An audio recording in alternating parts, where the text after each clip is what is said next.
স্বাস্থ্য দপ্তরের অভিযানে হিজলপুর গ্রাম পঞ্চায়েত এলাকায় প্রচুর ডেঙ্গি ও ম্যালেরিয়া মশার লার্ভা পাওয়া গেছে। স্বাভাবিকভাবেই এলাকায় ছড়িয়েছে প্রবল উদ্বেগ।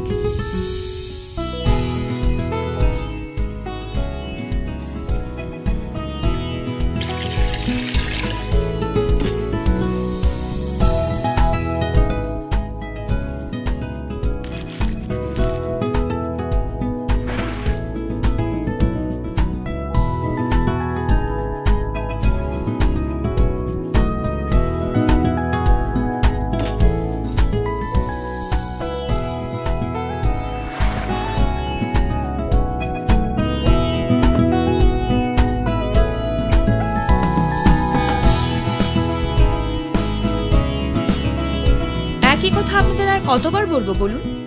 আপনার এলাকা আবর্জনা ও জমা জল মুক্ত আছে কিনা নজর রাখছেন তো?